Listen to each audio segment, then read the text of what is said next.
What is good, Goat Flippers? Welcome back to yet another epic episode of the Vanflip podcast.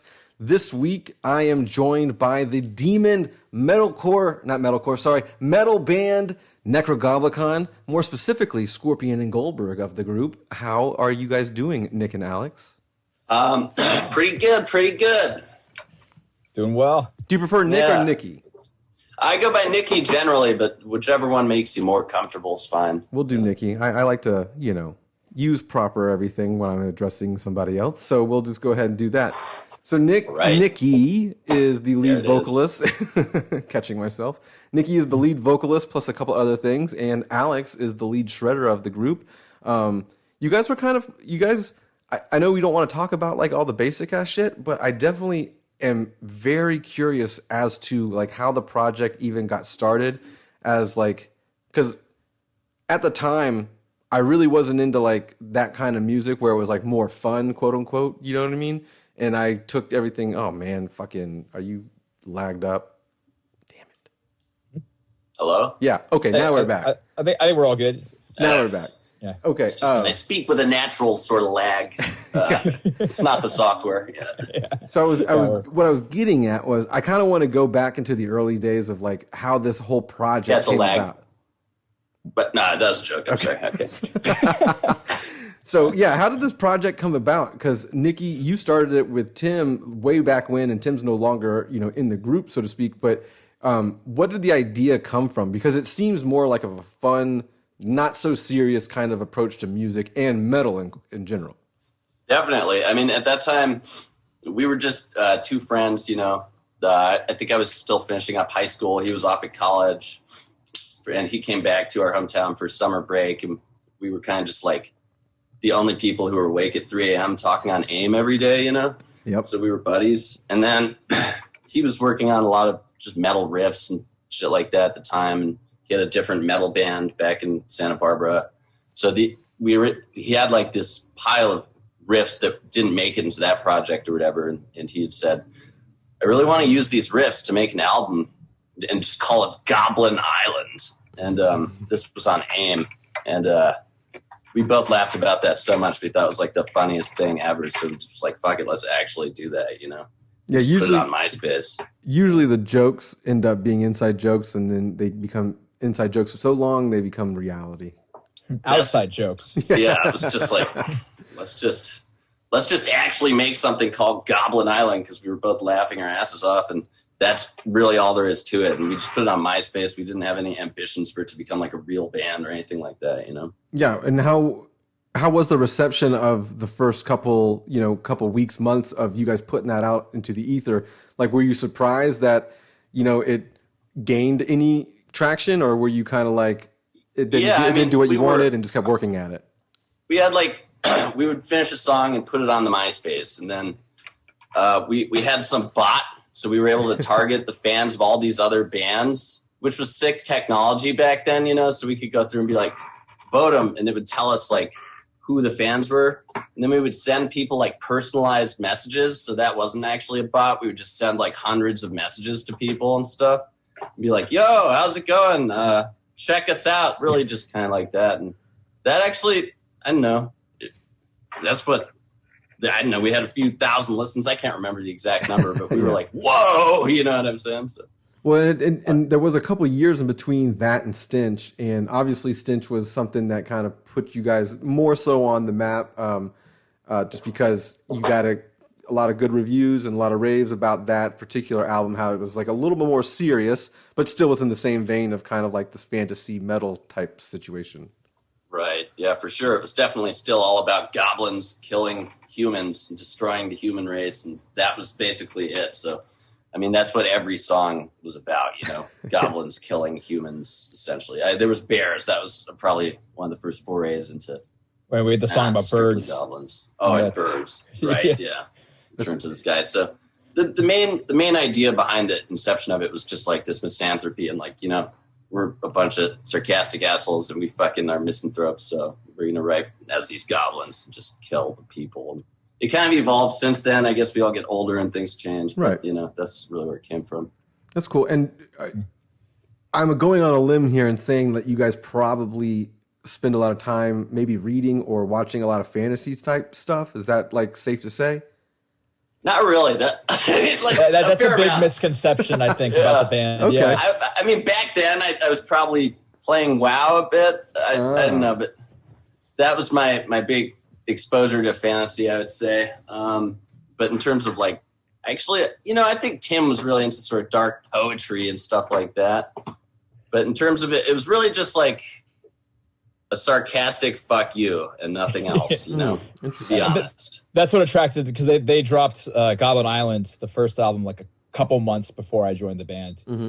And like when, Tim was inviting me, he's like, hey, would you want to be part of this? And like my whole interest in it was that it was like this, like for no reason goblins thing. Like if it was more about just like, this is like based on lore and we were actually real fans of, right. I think that might have turned me off. Like I would have like not wanted to be a part of it, but like the fact that it was just like for no reason at all, like just like, yeah, because fucking goblins, because who cares? Like right. Fuck life, like that was like, like, yeah, that's awesome. It definitely stands out.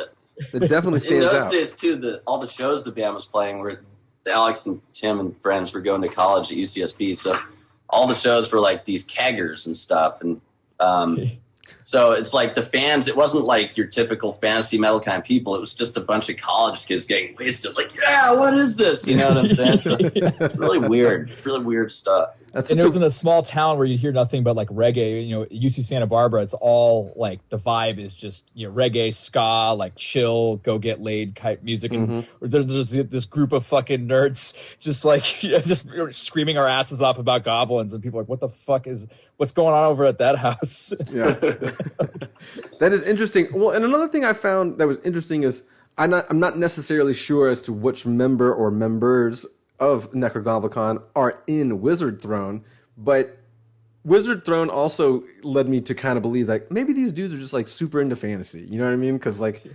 goblins and wizards, it just makes sense. But it's interesting that you guys aren't. Our drummer's in Wizard Throne, and he's kind of more from that world. Okay. He's tracking right now while I'm out here. But he has a whole catalog of his own music. Mythos of shit. Yeah. He's definitely deeper in that world than we are. He's still all about like lol, fuck you, like us too. So he completely embraces that as well. But yeah, he has a whole and the group of dudes he does that with from the other bands, like they have like a deeper foot in that whole realm. Interesting. A very deep foot. Yeah. I just personally deepest possible foot in that. They're submerged. It's like quicksand. A thick foot. Yeah. All the way in. I definitely have. I wasn't into fantasy at all. However, I started reading a couple years ago, or not reading, but being more active as a reader. And I am reading like the Dark Tower series. So that's about as That's what I was just about to say, the exact same thing. I just finished Wizard and Glass. I love that series. It's amazing. Okay, well, no spoilers, because I'm only on, I'm in the Wastelands right now. So. Oh, yeah. We wouldn't want to spoil it for anyone listening anyways. I still have no idea what's going on for the most part. I'm so lost. Yeah. So it's good that hopefully will wrap itself up and I can understand the full story. But man, I would have hated to had read that book as it came out, because obviously a couple years every those long waits. Jeez, oh my god. Yeah. And again, like after the first book, I don't think I would have read the second one, having to wait like 4 or 3 years to read. I'm the same way. I started it a couple years ago on tour or something, and in the audiobook, and now it's just like just read them at my own pace. But it would suck to have to wait. Yeah. I'm interested to see where it takes me. Like I said, I'm in the middle of book 3, so we'll see what happens. But it's sweet. That one, I'm on the next one. I just finished it, and they're both great. So. Oh, okay, so you're only right ahead of me. All right, dope. We're just one ahead. Yeah, those are the big long ones. I know that. But Alex, you're in the studio right now, and like we had kind of touched base yesterday before the situation ran off the rails, and nothing wanted to work on my end, and we had to reschedule for today. But you said you're in Sanford, and you're Sanford, Florida, and you're recording. Are you recording for Nekrogoblikon project or a separate project? This is for Nekrogoblikon. Okay, cool. And Nicky was just here like a couple weeks ago, tracking vocals. Right. So yeah, the album is very, very close to completion. They're on their last song on drums right now, and Which is like fairly actually hard to believe considering how the process has gone. I'm like, wow, we're getting through this pretty well. So yeah. Has it been a task during the pandemic to get it all situated, or just like other things that happening? It's like everything. Other things, it's like, okay, I've been writing these songs for 3 years. I probably wrote like 25 songs or something. Eventually it's like, okay, we're not going to use this. We're not going to use this. What are we going to do? Okay, got to finish this. And then it's like, okay, now to actually track. Alex has to learn all this shit. Some of it's impossible. It's just everything is wow. So do you write in the butt? Do you guys write it like on like some MIDI program or like Guitar Logic Tab Pro thing or whatever, and then you just have to like learn the songs? Yeah, Nicky composes all of it. Okay. Yeah, I actually use Guitar Logic Tab Pro. That's my favorite one. Yeah, so. I have stock in that, so please keep using it. For sure, man. Yeah. So it's easier that way because you can write all the keyboards and then just use it. I mean, it's already like the guitars are fake and the drums are fake and the bass is fake and the vocals are fake. I use a plugin for that. But for some of the keyboard stuff, I can just carry it over and. That's sick. Great. That's sick. It gives you like a realistic sort of demo. Whereas in the past, it was only writing in actual general MIDI, which I really miss. But when Lion came out for Mac, like general MIDI functionality was just destroyed in OS, in Mac OS, and they just never fixed it. So what can you do? Yeah, I remember finding that. I remember finding those programs and then like hearing all of the songs that I loved in MIDI format, and I was like, this is so fucking weird. Yeah, totally. Take it back to just notes and nothing. Still have like a number of distractors. MIDIs. Oh yeah, for sure. So like the writing process, then Nicky, you just kind of handle the entire creative process about music and lyrics, or does band kind of like shoot ideas back and forth through each other as well, and then you compile them all together?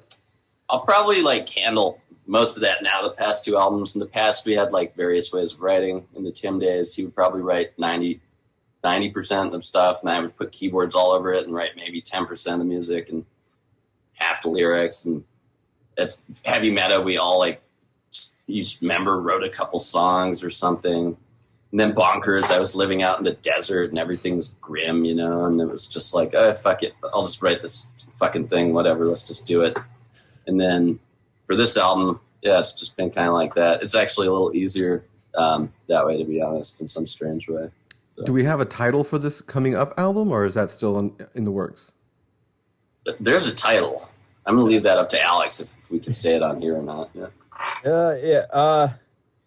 I might as well say it. If someone picks up on it and decides to like, it's going to be called the Fundamental Slimes and Humors. Interesting. What's the logic behind that name? Well, it's kind of like if you look at like medieval medicine. The four humors and stuff, and everyone thought that like the body was supported by like a sacks full of various fluids and stuff. So it's kind of based on that when it says humors, but it's also just kind of like slimy and humorous because it's Nekrogoblikon. So it's sort of a little play on words, and it just feels good to say.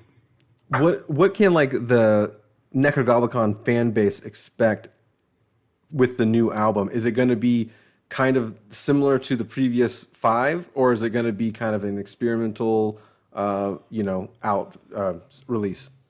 I mean, yeah. Yeah. Yes to all. Basically. A little something for everyone. You sticking to the old tried and true version of Nekrogoblikon, but trying a couple new things. There's like a song that could have come off Stench on there. There's some songs that could have come off like a weird hardcore band. You never know. Like we're going in some new directions, but hopefully nothing that'll alienate people. And even if it does, fuck them anyways, really. But I think it's just catchier, better, cooler. And sounds better. The quality of the recording is great right now. So I think people are mainly going to be blown away. And there's going to be a couple people who are like, "Fuck you, you have more clean singing now." But it's not like kind of singing. So regardless, Yeah, with every Nekrogoblikon album, I think it's like come to be expected from us that there's going to be stuff that like throws you off. Like what they're doing what now? But that's become so part of what Nekrogoblikon is that's almost not even a deviation. like there has to be some kind of place where it takes a left turn and you're like, what are they doing now?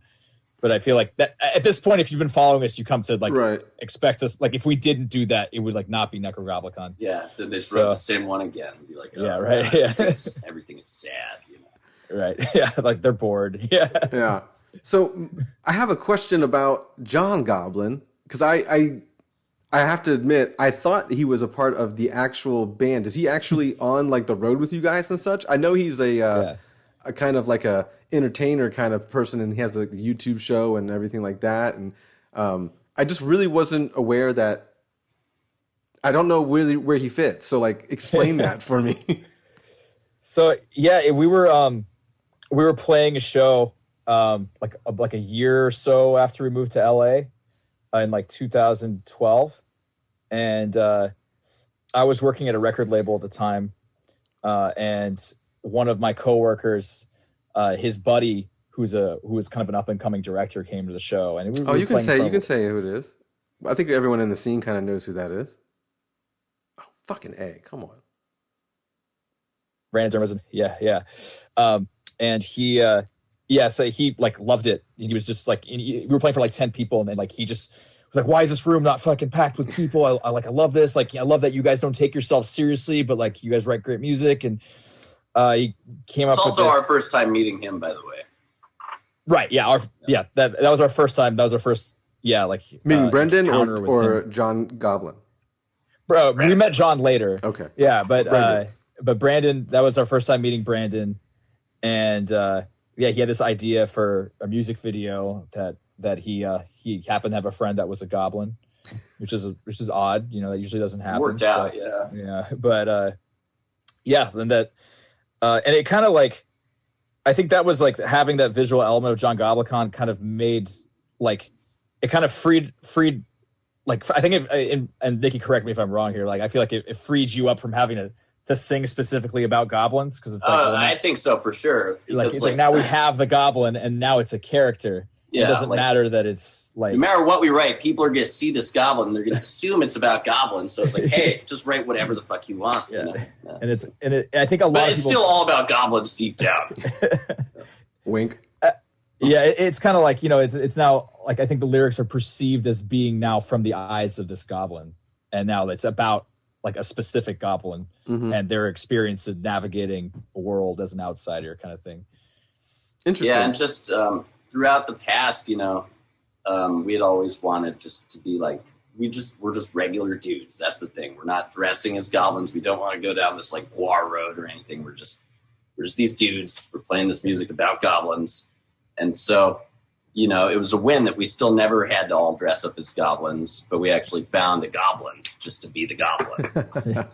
Yeah. That was a thing we went, like talking like A&R guys and stuff before, people who liked our music. They're like, you guys need to like do a shtick, like dress up or something. And like, just like, and I could see where they were coming from on it, but It's just like, I just knew us too. It's like, we're not those guys though. Like, we just like, there's guys who can do that and like they're convincing.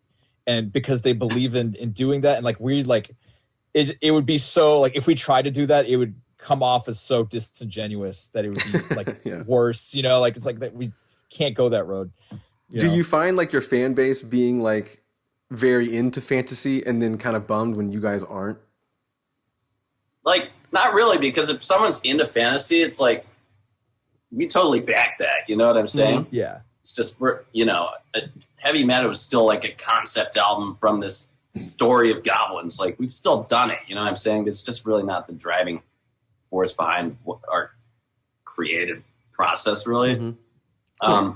But there's, it seems like the people who really kind of get the band oftentimes they're a lot like us, which is the weird thing. I think there's something about the music just draws similar people together or something. I can see that. Yeah, like very like fun, cynical, type people who just love like I even feel like reading the comment sections of our posts, like like the general sass of it, just like these feel like these are our people, these are like they're talking like they're like talking shit in a fun way, that the way we would interact with one another, right kind of thing. It's like that's. But we love it when people want to come to a show dressed as goblins and stuff like that, and we're always happy to see goblins out there in the crowd and stuff. So we're not trying to rain on anyone's fantasy parade. Right. No, I just kind of assumed that, being like myself, I was just like, these guys have to be super into fantasy because all this, which is cool too. But it's interesting that you guys not. So I would assume like some of your fan base probably is like, oh my God, they probably know about whatever book that I love,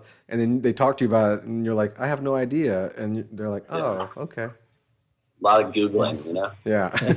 So how often is John with you guys on tour? Is he like a staple on tour with you guys too?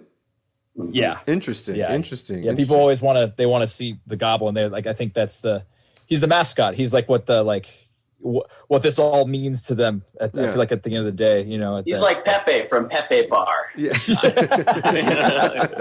Every Pepe Bar's got its Pepe, Nekrogoblikon's got its goblin. Yeah. Yeah. It's cool. And again, no disrespect to John Goblikon or anything like that, but he was going to be on, or we had the option to have him on. I just didn't know if it was going to be as serious. Not that this is going to be a serious interview, but I don't know if I could ask those questions like, "Hey, how did you come into the band, Goblin Guy?" You know what I mean?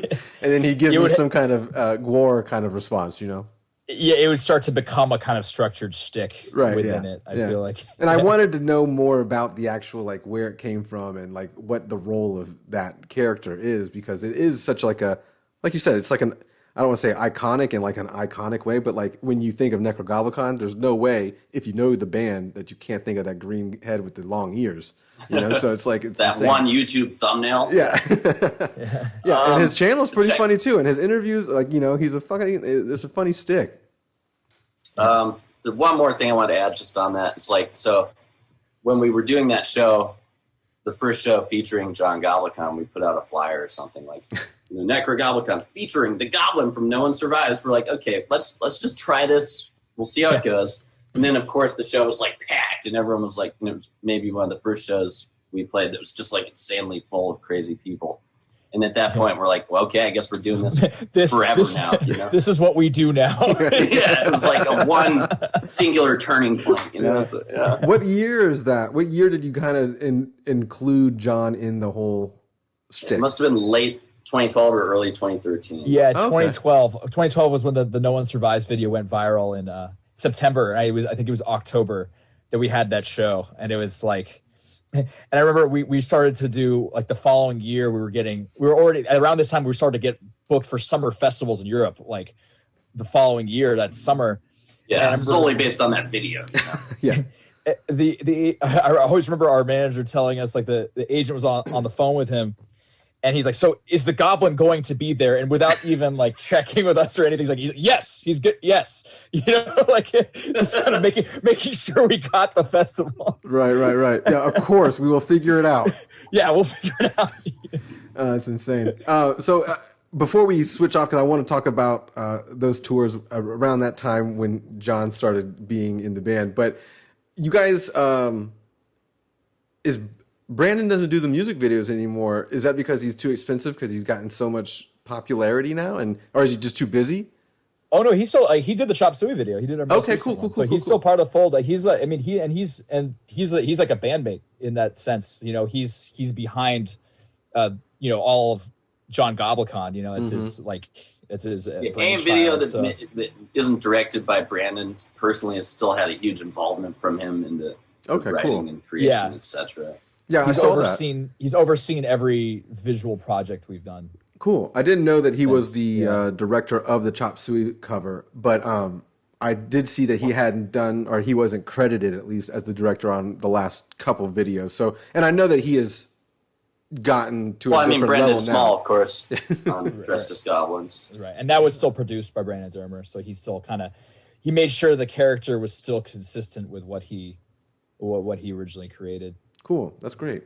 And now back to the festival European tours and such like that. You guys played Kerrang, the Kerrang tour with a favorite band of mine, I can admit, Limp Bizkit. Yes. How did they take to the whole Goblin thing? That was a funny time, man. I remember so that was all kind of happening rapidly. Like, Kerrang wants this, Kerrang. Like, what? And then, there's a cover shoot with John Goblikon. He wasn't actually available that day. So I dressed up as John Goblikon, and I go to meet Fred Durst at this warehouse somewhere in L.A., It was like the most surreal kind of thing. So I'm there trying to stick in a contact for the first time in my life. And behind me, up walks Fred Durst, right? He's like, hey, what's up, man? I'm like, super nervous. Just like, oh my God, give me a second here, man. And then like, hey. And then he was choking me moments later. So insane. That was real weird. And then we went and did the actual tour. And, we didn't hang out with them too much, but they all seemed nice. And that's cool. If Wes was there, he would have probably given you a lot more pointers on putting in the big ass contacts. I think so too. Yeah, for sure. Well, he's one of the guests that I would love to have on the podcast. Unfortunately, that's like I'm putting it out there that I'd like to get it done in within 100 episodes of this, but we'll see if that ever happens. We've got like 40 more to go, so I have a little leeway, but neither here nor there. But do you guys find that the music and the reception is bigger in Europe or America? It feels about equal. Yeah. England loves it. UK. Yeah. UK loves it. Hungary, they went apeshit. Hungary loved it. Germany's always still like staying there, kind of trying to figure it out, it seems like. Germany's been a tough sell. Yeah. Overall, America's pretty solid. So the UK and America have been like and Canada, actually. I was just curious because they do have more of like a medieval and castle kind of history over there. So I would assume that you probably are more popular over there because it's just more of like their lifestyle. That's kind of with Germany. That's kind of where our non-committal attitude towards fantasy it doesn't quite read. They're like, no, thanks. Because we're just like being sarcastic. Like Nicky's like just making jokes in between songs constantly. And just like all the like ironic satirical jokes, and it's going like it's not what they were thinking, and it's not what, especially with sometimes the other bands we're playing with, they're like power metal type bands. It's just not what they're like. What are they doing? Are they breaking the fourth wall, or like what like it's just no, we just don't like that's not what we do. Yeah, the fantasy aspect. So it's been a.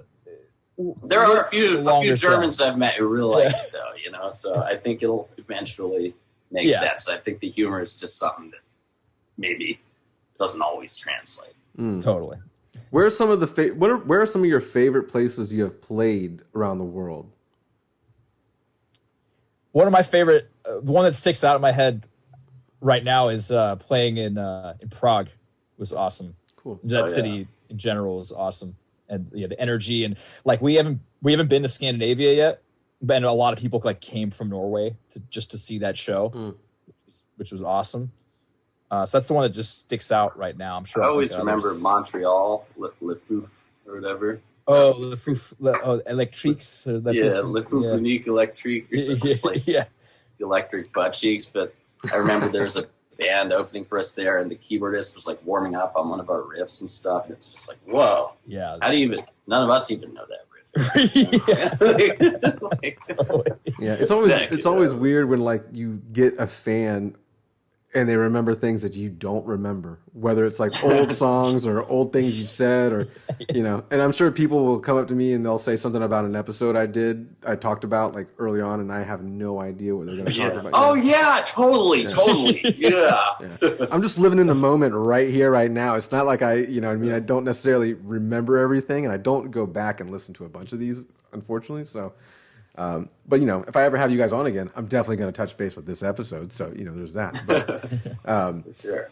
So you guys been kind of laying low for the last couple years. Obviously, the pandemic made everyone lay low a little bit, but within that time frame, you guys got a pretty big shout out on a pretty big outlet podcast, the Joe Rogan Experience, and the person who shouted you out happens to be like, I don't know, one of the biggest pop stars of the last 5+ years, Post Malone. Have you guys like been in contact with Posty about anything? Maybe like him joining up John Nekrogoblikon on stage sometime? Well, we started small and just we sent him a bunch of merchandise. Nice. And just kind of as a thank you, and I kind of feel like that's a huge ask to go any. We don't want to be punished any further involvement. Yeah.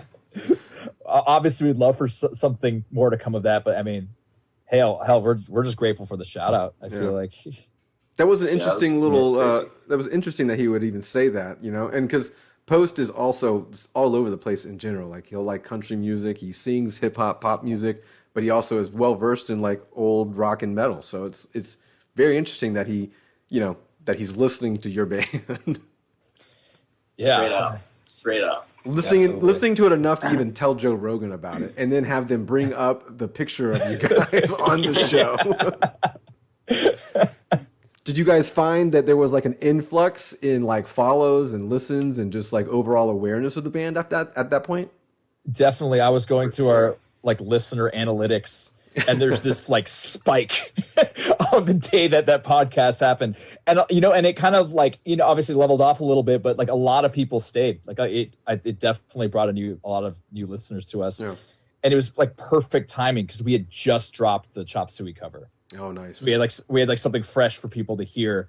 And like I couldn't, like people thought I fucking planned it. Like people were like, dude, like how much did you pay Post? And I was like, I had no idea this. We don't have enough money to pay Post.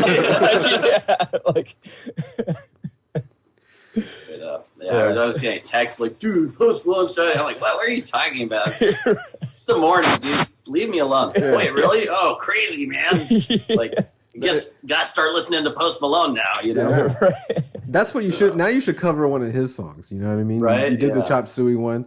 And how did like you an auto-tune rack and just go for it? Yeah. You already have plugins, you said, for vocals, so you know you can figure it out. Vocal bender. Yeah. So do you guys want to collaborate with Posty in the future? Would that be something that the Nekrogoblikon band would like to do? For sure, man. Yeah. I mean, I would assume so. He's got to get a verse or something. You know what I mean? This whole feature mode, we can do a whole song. And we'll just have like a little bit of Necro, just manly Post. Yeah. You're like, hey, do your thing, and then we'll work around that. Yeah. We'll put an accordion in at the end. You know what I mean? Accordions and breakdowns around whatever he wants to do. Well, he was inviting some musicians over, and they were covering a bunch of songs and stuff like that. So maybe you'll get the invite. You know, maybe we'll put it out there with this podcast, and maybe your fans and maybe the Lambgoat fans can tweet at Post Malone and. We'll hook it up. We'll try to figure it out, you know? Yeah. Furious collabs, yes. Yeah. And by the next time we do this podcast, you know, we will have worked with Post. You will have had Wes Borland on here. You know, it's all these things are going to come together. We'll all have gold chains because we'll be fucking rich. Yeah, it'll be great. It'll be really great. So, yeah, I was going to ask you something, but then I got so lost on the Post Malone thing. All good. But one thing I do know about your band is also London. London's a great place to play. Anyways, sorry. Yeah, I feel like that's a goblin home. Got to shout out to London. You know? I think anything with a lot of history behind it, not necessarily like America doesn't have a long history, you know, but compared to other countries, they've been around for a longer period of time. And I feel like again, that medieval kind of vibe is so prevalent. That's where I figured you would have more of your success at, just because of that. Yeah, totally. The hard part is it's not like they're paying us for plane tickets or anything. So, you know, the reception's always great. Yeah.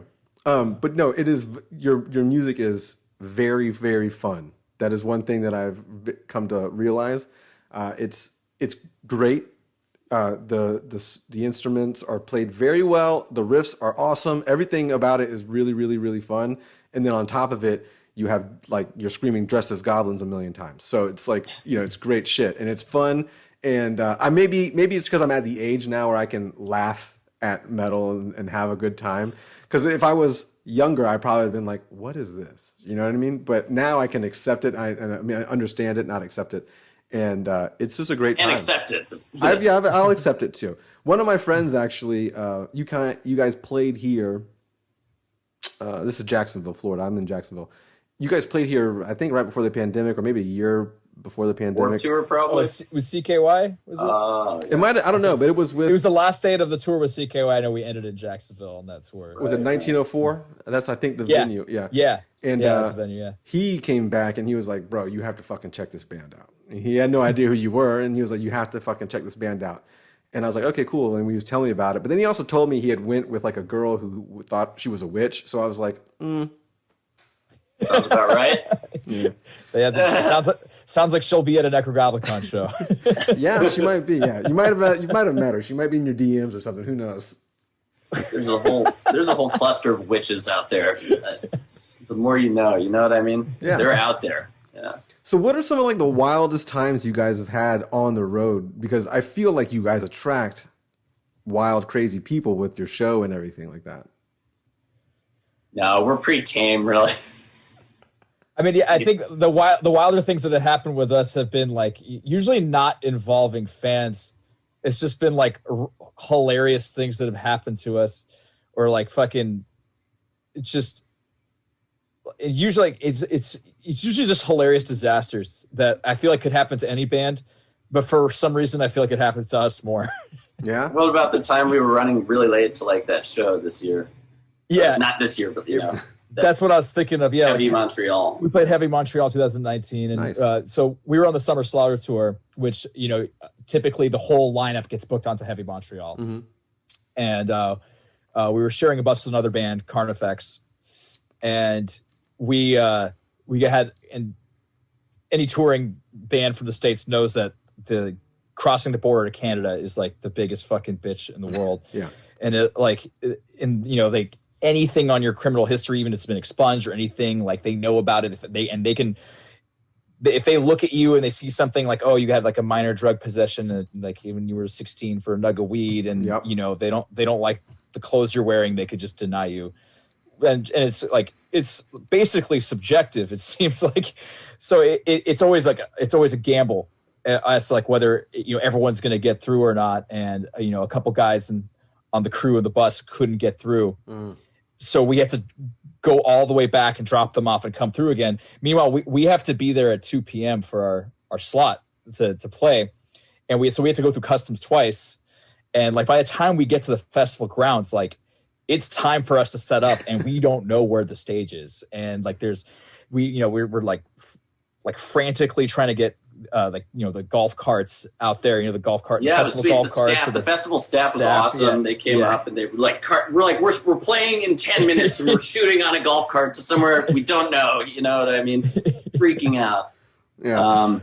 That was pretty cool. I remember specifically like that morning at the border crossing again, there was one guy who's like a real stickler, and he's like, "You're not making it. You're not making your show, all right? You're not making it." And then the guards changed. His shift was over, and this nice lady came. She's like, "All right, let's get you guys through here." So it's weird. It's weird that you're saying all that because, like, as someone who has traversed that border, I'm half Canadian. My family was from French Canada or Quebec, so I've done that border many times. And I mean, I get that I have like the dual citizenship thing, so I get let in a little bit easier. But I do know that when I've gone with my friends, not my parents or family, when I go with my friends, it definitely takes a little bit longer to get through. Yeah, I think if you're just like a person or like a couple, that they're probably not too worried about it, But if you're like a bus full of dudes, they're like, yeah, so that's long hair and tattoos. How do we get some money out of these people? Yeah. Really. What's this goblin mask for, guys? Yeah, that's been like actually.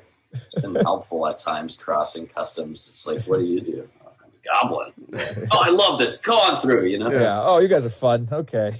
I've only personally gotten issues coming back into the country. That's when I've gotten issues coming across that border. But Heavy Montreal is something I definitely wanted to check out, and because I have like family up there, it's something that I can relatively do somewhat easy. But it's something that I need to get going. Yeah. I need to check that out. It's a sweet festival. It's a really cool location and everything's awesome. So yeah.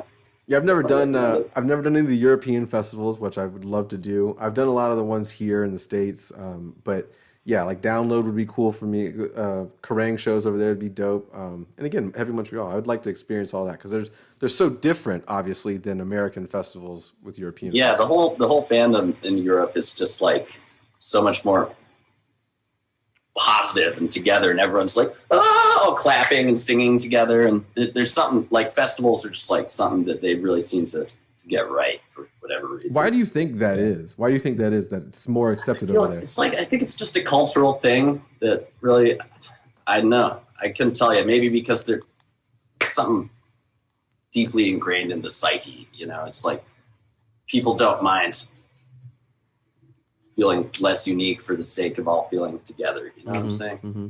I feel like that's slowly working its way in the States because, like, I think that I feel like in Europe they've had the destination festivals for a long time, and I think the States, we had Warped Tour and Ozfest and Mayhem Fest, traveling festivals, like traveling festivals. But I think over time, as the traveling festivals have gone away, and I'm sure a lot of it's because of costs and everything, but the destination festivals, I think America's starting to follow in Europe's footsteps with making these like Welcome to Rockville and all the other ones whose names I'm gonna not remember right now, but like that's the only one you need to remember. That's the one down here by me, so it's all good.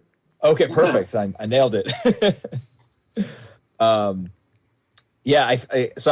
think that's slowly starting to happen here too, which is exciting. Yeah, there's definitely now we just got to get invited to play them, and we're good. Okay, check this out. Here's another thought: like heavy rock and metal stuff is not like off-putting to people out there. That's so true. All these people just come as if it's like, oh, it's just the thing we do together, and it's like, oh, do you like hard rock? Do you like metal? And it's not. But in America, it's like, I don't like stuff with growls or something. That's scary. They're going to like sacrifice someone or something. So there's still that prevalent thought in people's head for some reason. What do you think? It's true.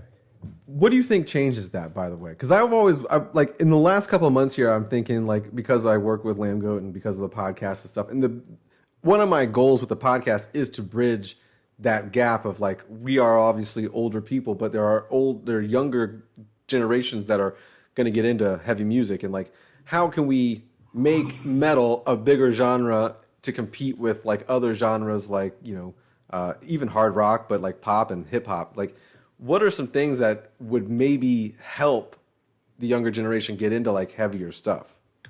People just need to be exposed to it. So I think mixing the bills more, not just having it all be like this is a tech death festival period. You know what I'm saying? And a lot of that, I feel like, comes from elitism within the genre, which I think is a big problem. It's like, it's like, people, like it's, the over like just trying to subdivide every genre and like, oh, I only like death metal and I hate black metal and I hate breakdowns, but I like, it's like deciding on certain little dynamics that you don't accept in your music and metal when it's all fucking a bunch of like yelling in the first place is really funny to me. But like certainly on Warped Tour though, there were tons of people who came to see whatever pop punk band or screamo band who caught Necro and then said, "Oh, I loved it." So I think even just having them be exposed to that.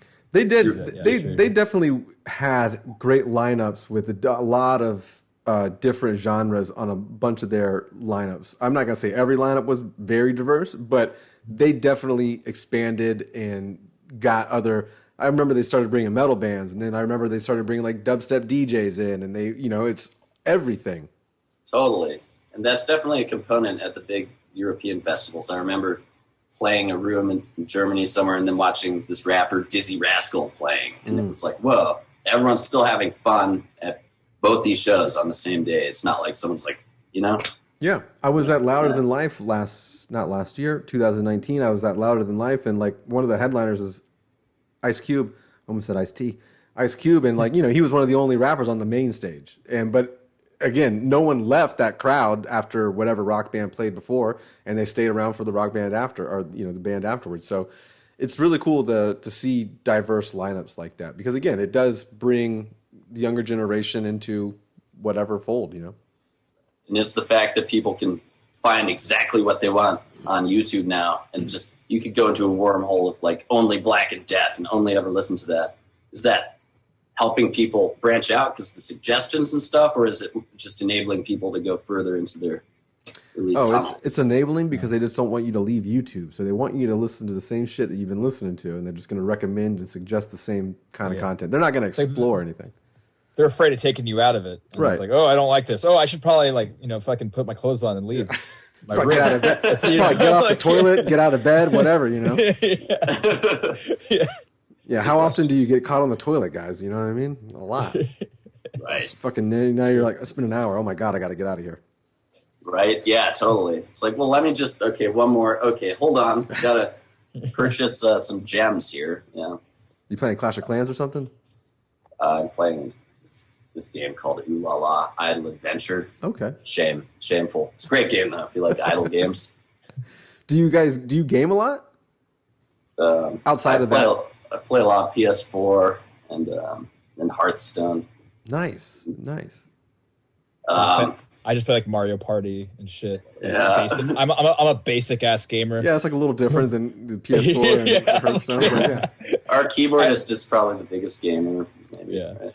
Do you guys like ever think about combining the two, like with like maybe like twitching and just like having like a hangout with you guys playing whatever fucking games, or do you guys do anything like that where you connect with your fan base on a more deep level than just like releasing music and posting on social media? Probably should, but Eric does. Well, we definitely think about it and say we should do this quite a bit, you know. But the actually doing it part is probably in the future. Yeah. It's tough. I mean, I get it. So it's extremely hard. I mean, it's just like, okay, I gotta get set up, and then sometimes you're on a live stream and you're just like, what the fuck am I gonna say? You know, I'm gonna do it. Welcome to the show here. I don't know what I'm gonna say the next second that we. Everyone's gonna know I'm boring. Of course, yeah, of course. Fuck, this is what they're like. They seem so fun. God damn it.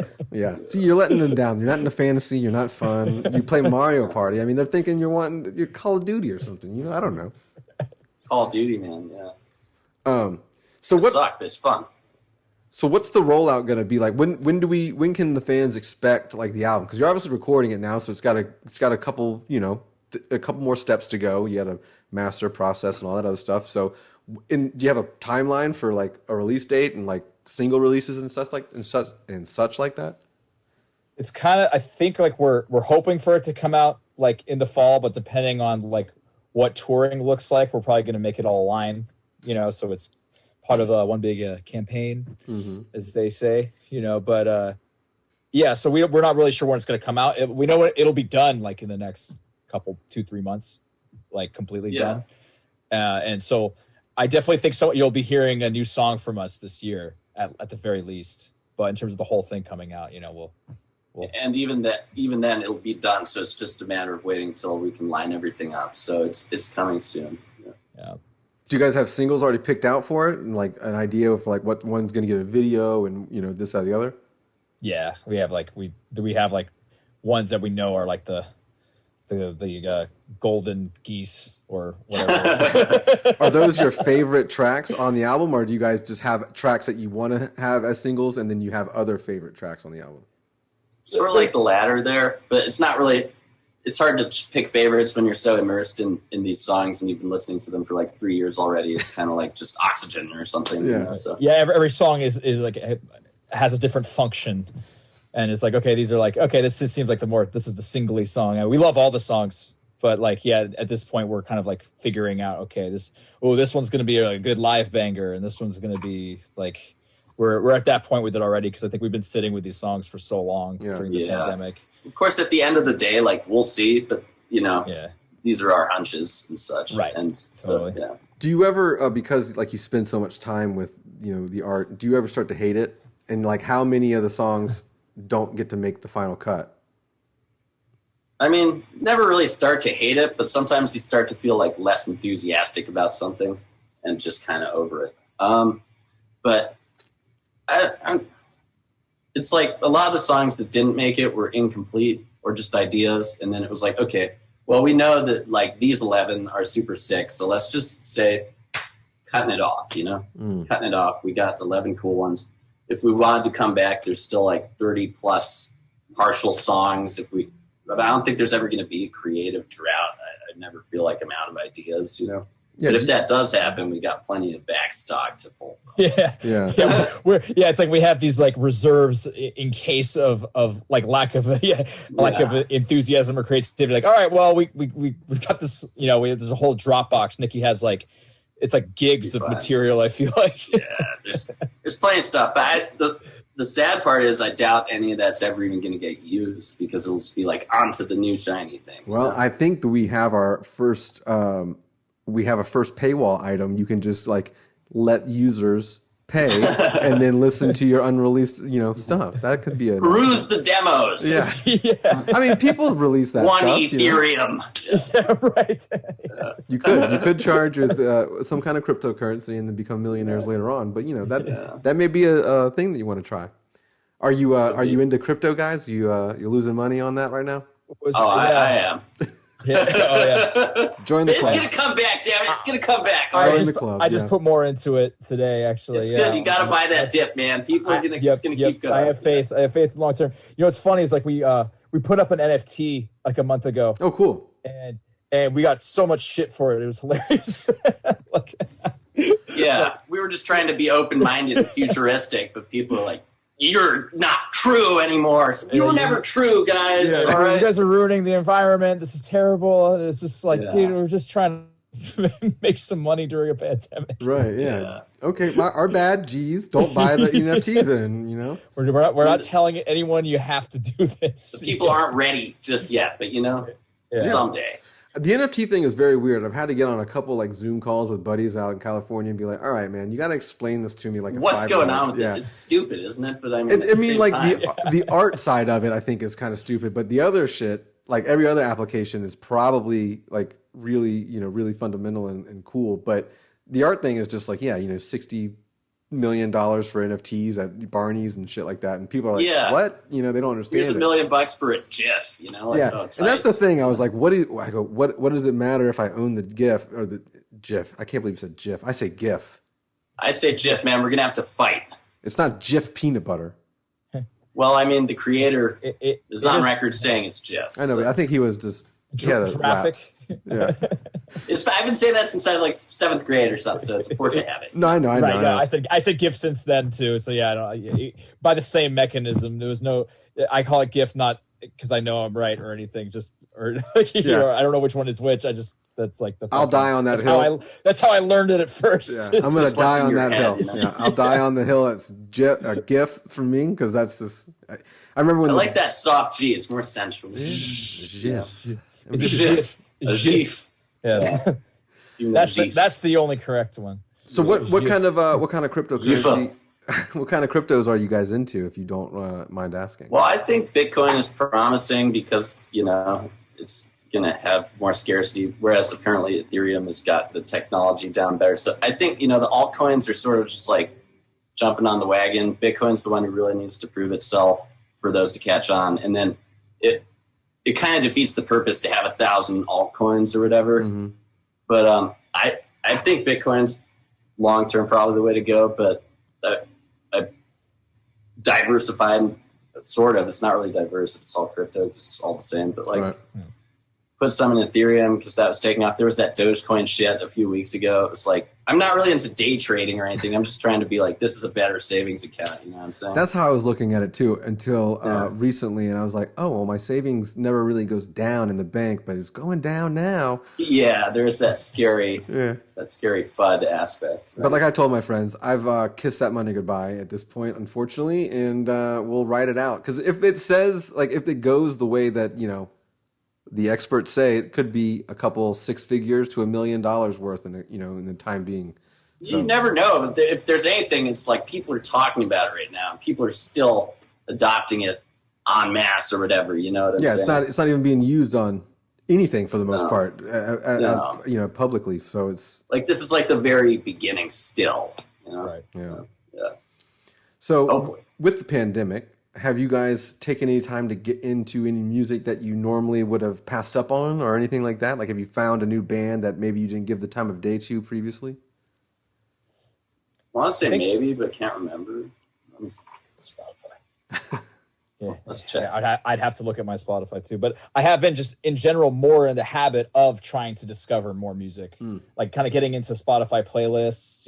Kind of this like kind of the newer stuff coming out, and I even actually I'm listening to more of the newer metal coming out. I kind of like especially being in a metal band, you get so sick of hearing other metal. But I'm trying to be like more optimistic. I'm like, no, there's like I still love metal. There's still like new cool bands coming out every day. And name me some real quick that you found. I gotta look. So off the top of my head, I'm gonna be like, the. Well, one band that I personally have gotten into that I never gave the time of day to, and I'm gonna get a lot of flack for this saying it publicly, but the Mars Volta. Oh yeah, they're sweet. The Deloused in the whatever the Deloused album is like, that's like been on repeat for like a month now, and I have. Yeah, it's great. It's great, and I kick myself for just missing that for the last 15 years. So, well, it's still music, you know what I mean? It's like, who cares when you hear it? Right.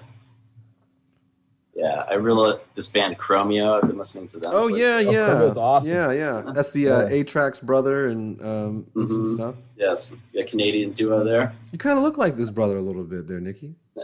Yeah, they're like an Arab and a Jew. You know, those guys. They like to joke about this is the first successful Arab-Jew partnership in history. You know, what I mean? Interesting. That's fucking hilarious.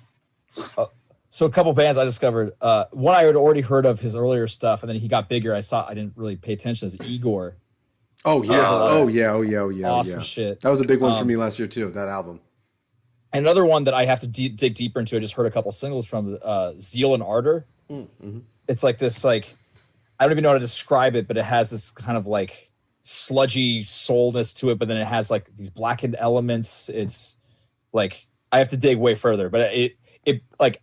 They're on my radar now, so I have to just dig. It's interesting you bring up Igor because when I listen to you guys, I can see that like there's like a resemblance, and it may be because like you guys have, and I don't know how to really classify it, and maybe Nicky can expand. Techno elements? Not really techno. It's more of like I don't want to. It's not I'm not saying anything disrespectful, but it's like like a medieval European carnival vibe. Oh right. Right. Oh, and I hear that in your music, but I also definitely heard that in the last album that Igor put out. And I love it. So it's just crazy that you bring up Igor. Because I was going to ask if you guys are familiar with that band or like your group. Yeah, they're sick. Yeah. Where does that come from? Where does the medieval like circus vibe come from? I wish I could tell you, honestly. It just feels right. It's like it could be like Pirates of the Caribbean type theme too. Right, yeah. I mean, well, like back in the day, like when we first started, we were for sure basically like a mashup of Fin Troll and Children of Bodom, at least in our heads, you know?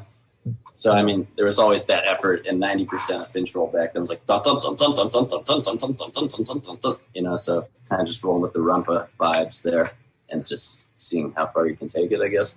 In terms of like, a lot of major 7, you know what I'm saying? Like the transition from one chord to another will always. There's little things like that which kind of make it folksy in your head, you know. Yeah, it's cool, and again, like it's just so unique and different from most of the stuff that I listen to in general here in the States. That when I think we posted like I don't want to call it. Is it New Noise? Whatever the album was, or I'm sorry, whatever the song was off of that album for Igor, where they had like the video that was weird CGI, and it was just like this crazy 2-minute long video. And that's when I found that band, and then I found the album, and the album was fucking great. And I didn't even realize they only had one song with like actual lyrics from when with Corpse. Very Noise, perhaps. Very Noise. Yes, Very Noise. Very Noise. That's the one. And it was weird that I didn't even realize that they didn't have like real lyrics except for the Corpse Grinder song, and then you research it and you find out that they only like sing made up language between the singer and the screamer guy. I didn't know that. I didn't know that either. Yeah, it's crazy. This is a language I don't know. I thought it was like some weird French thing, because aren't they from? Isn't the group from France, right? Yeah. So I thought it was French, but I was like, I don't recognize any of these words. So yeah, I just assumed it was some sort of French. Or some it makes it that much cooler to me that it's just like some weird made up shit and no one really cares, right? That's cooler. Totally. Well, guys, I appreciate you guys being on the fucking show. It was great. I'm real thankful that you are so accommodating to switching it to another day, obviously. But do you have anything that you want to kind of like shout out before we get off here? Like any side projects, any side little things that you do? Like, oh, I have a podcast, or I stream on Instagram, or whatever. I'm putting out weird music that metal fans will hate. If you want to check that out, that's always a plus. What's I love it. Under what pseudonym? T_thrust. So terminal thrust, but just it makes the crying face with T's, you know. So what kind of vibe is it? It's like experimental electronic pop with non-catchy elements. I don't know. So the check it out. I only got one out there, but there's another coming, and I'm just kind of like I'm not going to tour on it. Probably it's just kind of push it out, you know. He's being humble. It's fucking awesome. I'm just going to say that. It's a matter of taste. I'll definitely check it out. I like to moonlight in the electronic world. I come from that background, so yeah, I'll definitely check it out. Something different for you. Also, check out Cassiopeia. Jason, been playing this Japanese band just nonstop. They're not a new band, but they're amazing. They just sound like you're playing fucking Sonic the Hedgehog, and they're like shredding it. Yeah, it's amazing. Wow. Domino Line, that's the song. Look on YouTube. There's all sorts of videos. I'm gonna have to look up both of those things when we get off of here. So is it more like a Nintendo Core kind of vibe? It's like fusion jazz, but very Japanese. So interesting. It's awesome. Yeah. Interesting. Hard to describe, but except for that way. So. Nicky, Alex, thank you for coming on the show. I can't wait for the new album. Do we have like later this year? Right? That's okay. So let's call it that. We'll look forward to it later this year. Good luck wrapping up the recording here in Florida, Alex, and thank you. Look forward to seeing you guys live for sure. And then you're always welcome back on the show whenever we get down the road. So thanks for coming on, y'all. Oh yeah, great. Thanks for having us. Thanks for having us. Good times, and keep on rocking. Phantom Power, all that. Phantom Power, it's a must when you have powered microphones. You just have to make sure that it actually turns on. You have to hit the you have to hit the mixer a couple times, Yeah, for sure. All right, Alex, get back to work, and then Nicky, you, I guess, go back to bed. Will do. All right, we'll do. All right. Take it easy, guys. Later, man. Take care. Bye-bye.